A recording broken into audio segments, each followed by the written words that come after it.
Now, from the studios of Into Tomorrow in Miami, this is ITTV. It's that time again. Welcome to another ITTV report. I'm your host, Dave Graveline. Right off the bat, how would you like to join us in September in Berlin, Germany?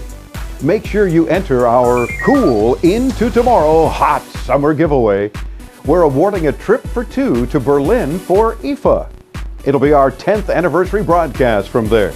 Check out our main page at intotomorrow.com for the details and for how you can get bonus entries.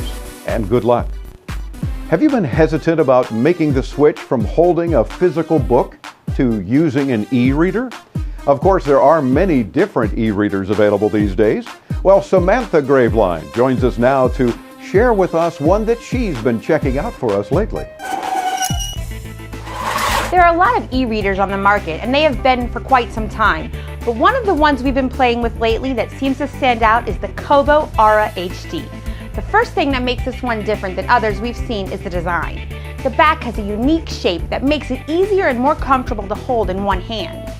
On the bottom, there's a USB connector for charging and transferring content onto the unit, as well as a micro SD slot that will allow you to add up to 32 gigabytes of storage to the 4 gig internal memory. On the top, you'll find the power switch as well as a button to turn the front light on or off. The front light is one of the features that we really like. They call it the comfort light. It does a nice job of evenly lighting the page and has a brightness adjustment so you can find the perfect level of brightness. That will allow you to read in bed without having to turn a lamp on or disturb your partner. While we're talking about the screen, we need to mention the resolution. The Kobo Aura HD boasts a 1440 by 1080 resolution and 265 dpi, making it one of the highest resolution e-readers on the market right now. And since this e-reader uses e-ink as opposed to an LCD screen, you can read your books easily, even in the direct sunlight. Kobo Reading Life tracks your reading habits so you can discover more about yourself, like your average reading speed and your page turns. The Kobo Aura HD even tells you how much time it will take you to finish a particular chapter and even the whole book. If you decide you want to take a break from reading for a little while, you can play games on the device as well. You can access games like Solitaire, Word Scramble, Chess, or Sudoku. You can doodle on the sketchpad or even browse the web on their experimental browser when you're connected to the Wi-Fi. The Kobo Aura HD is available in 3 different colors and currently sells for $170. I found it easier to use than my current Kindle Fire. I'm not the most tech-savvy person, even though I am married to a tech geek, and I found it very user-friendly. That'll do it for this week's Product Spotlight. I'm going to go get lost in another ebook. I heard something about 50 Shades of something. For Into Tomorrow, I'm Samantha Graveline. Thank you, Samantha. What are your thoughts on e-readers?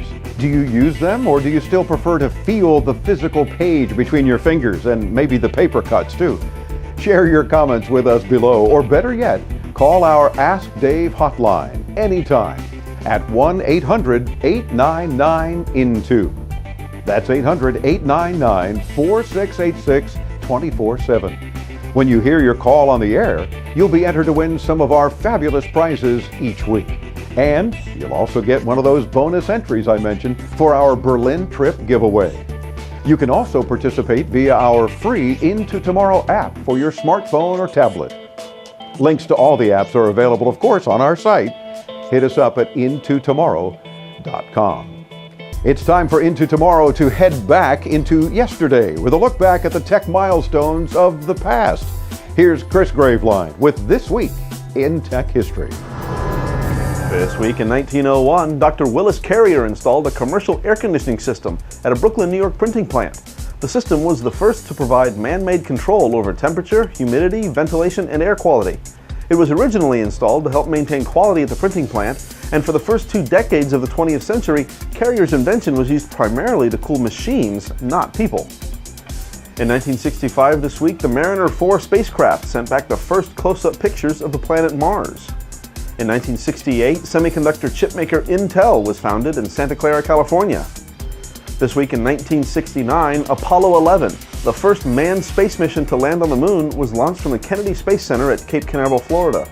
And this week in 1983, the first three-dimensional reconstruction of a human head in a CT scan was published.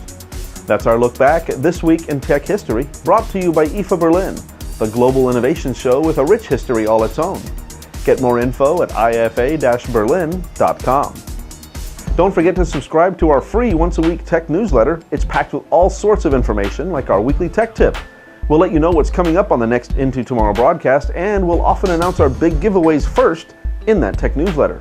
Subscribe now at intotomorrow.com. Just look for the red box right there on the main page. Thanks, Chris. Don't forget to get social with us. Follow our official Twitter feed at IT Radio Show. And like us on Facebook at fb.com/intotomorrow. It only takes a second to hit that like button, and we typically give prizes to many of our social followers. So get social with us, won't you? That does it for this week's ITTV Update. I'm Dave Graveline. We'll see you next week right here and on the radio.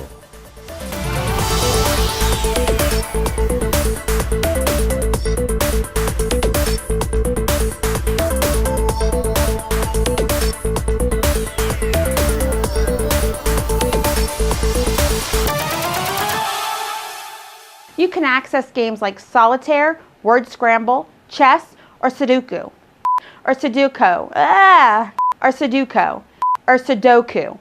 Or Sudoku. How do you do it? Sudoku. I can't say that word. Chess or Sudoku. How do you say it? Sudoku. Sudoku, okay. I need to use that on my blooper too, jerk.